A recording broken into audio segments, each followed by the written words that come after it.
Hi witches, blessed be, this is White Raven over here. Today's Thursday, so happy Magic Thursday to all of you guys. I was dying to make a video for you guys. It's been a week since last time I talked to you, so we're going to be doing a spell that I think some of you guys are going to thank me for it. This is a spell for when somebody from your family, like your daughter, your son, somebody from your family is like in love or obsessed with a person that you know is not a good influence towards your loved one. It could be a boyfriend, it could be the girlfriend of your son, and you think that's a really bad girlfriend for your son, or it could be a friend that you think is having inflicting really bad influences on your son or your husband, of your sister, your mother, whoever it is. This is to remove somebody that is being causing a lot of chaos and disruption into a very close family. All right, so there's a few things that I'm going to share with you guys before we go into the spell, so you know the behind the scenes of this spell. Okay, so we're going to be needing a red candle. We're going to be needing some salt. We're going to be needing some water. I am listening to Wardruna. I want to share this with you guys because these are things that I need to share, because I don't want YouTube, you know, getting mad at me because I'm using somebody else's music. So anyways, salt, water, red candle. Now you're gonna get a necklace. It could be something that you go to the dollar store and you buy, but you're gonna get a necklace that had beads. In my case, I found these beads in a necklace. You're gonna need nine shiny beads. I'm going to add into this spell dragon's blood. Okay, I have so much dragon blood, it's not even funny. So I'm going to add some dragon's blood into this spell. In a second, you guys are gonna know why. And you're going to need a red scarf, a red bandana, a red piece of fabric, whatever, red. All right.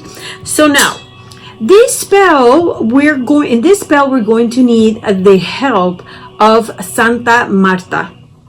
All right, so we're also gonna need a little knife.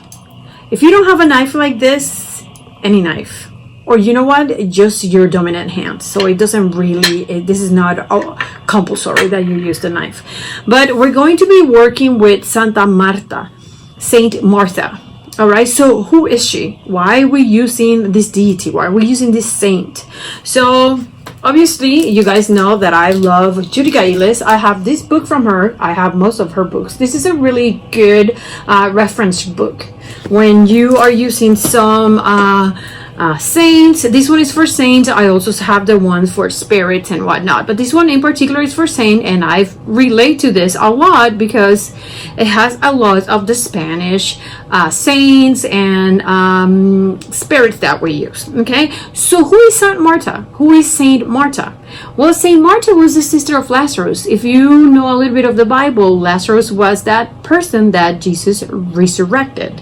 Like, this guy was dead and Jesus resurrected him, right? So Santa Marta, Saint Martha, was his sister. When Jesus died, she fled, I guess, Rome? I don't know. I'm sorry. I don't know a lot about the Bible. I should, but I don't. But after Jesus died, Martha left with all the Marys, like Mary Magdalene and some other Marys. They left to France. If you guys have seen the movie, the Da Vinci's Code, you know that is one of the places where they were looking for Saint Mary and whatnot. So they flee to France. In France, she leaves the rest of the Marys and she goes to a town called Tarascon. And it says in Christian folklore, Catholic legend, that in that town of Tarascon, she went there because the town had a problem. There had a problem with a dragon called Tarasque. So she figures she can dominate this dragon. She can actually tame this dragon, in which case people from the town of Tarascon were really dubious of her. They mocked her. They did not like her. She was not very welcome. However, she showed them and proved them wrong. She did go to the dragon. She removed her girdle, give it to the dragon. The dragon willingly wears the girdle, and just as a tame puppy dog, he calmed down. She completely dominated the dragon. Now, the problem was that she dominated the dragon, but she could not get in touch. She cannot dominate. She cannot understand, or the crowd of Tarascon could not understand her. So she became overwhelmed. They overwhelmed not only her, but they also slayed her dragon. She completely disappeared. That was the last we know about Santa Marta, and that's all we know about Santa Marta. Santa Marta's favorite color is related to red.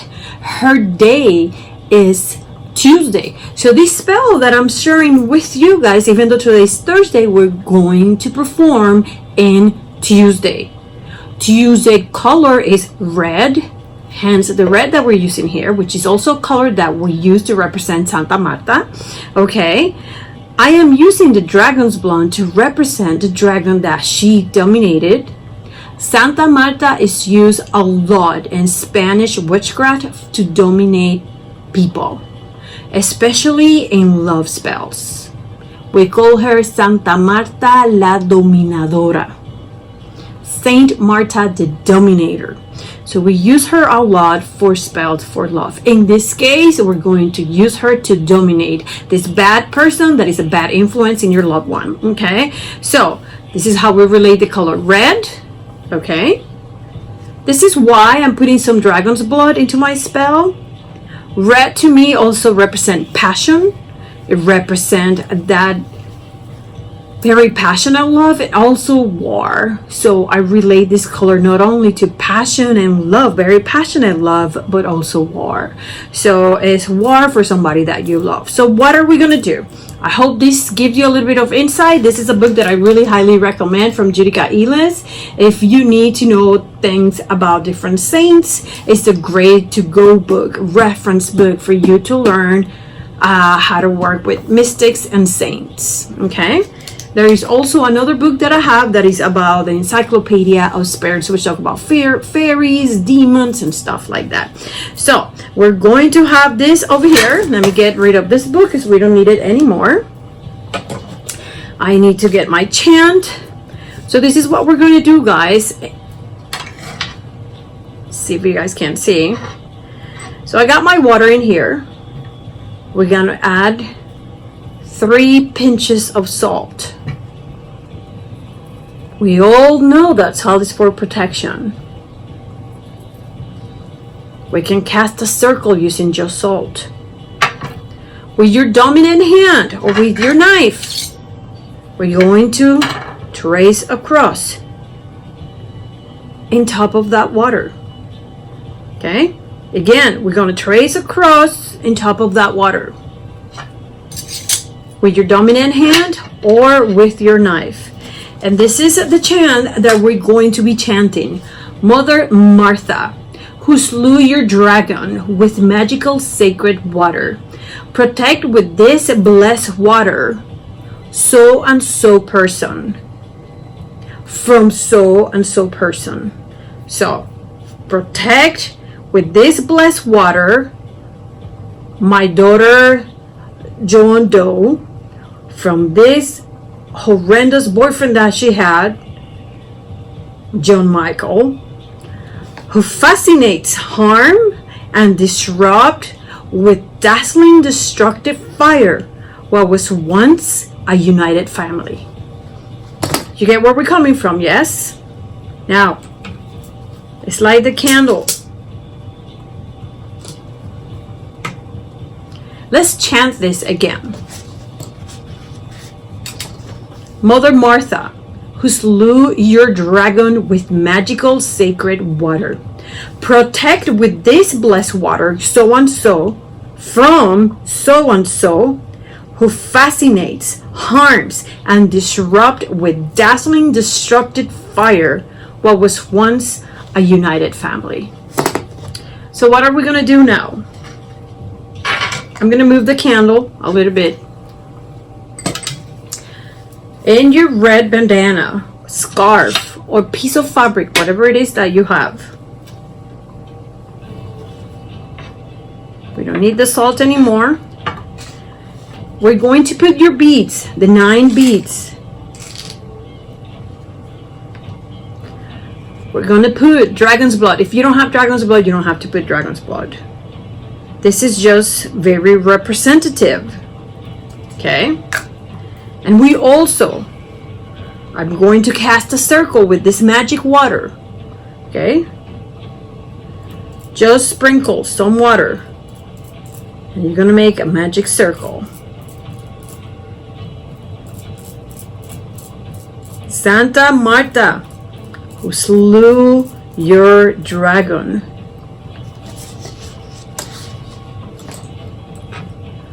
With magical sacred water.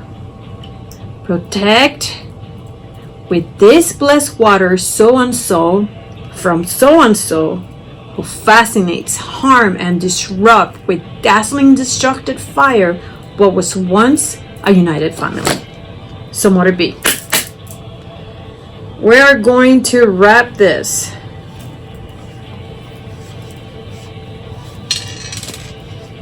Ooh. Make sure your beads don't fall.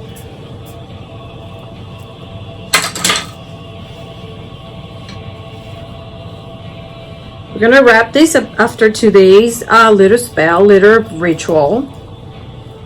Make sure your beads don't fall. Okay. There you go. Tie them up.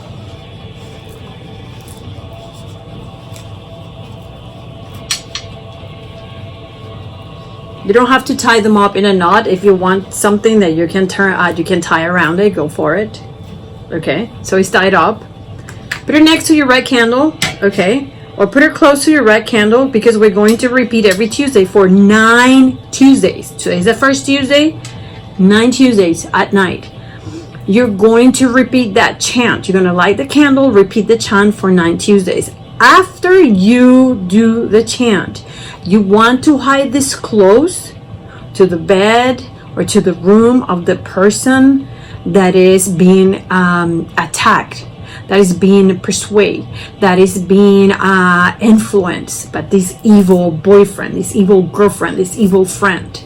You have to put this close to this person. If the person does not live with you, then use a picture and put this next to the picture of this person. All right? And every Tuesday night, the night of Mars, the god of war, you're going to repeat this chant and you're going to visualize Santa Marta, Saint Martha, dominating this human that is disrupted your peace, that is influencing in a bad way, evil way, sick way your loved one. It is always awesome talking to you, witches. I hope you like this video. Remember to email me, layerofthewitch@yahoo.com, layerofthewitch@yahoo.com. Until next time, stay wicked. Bye.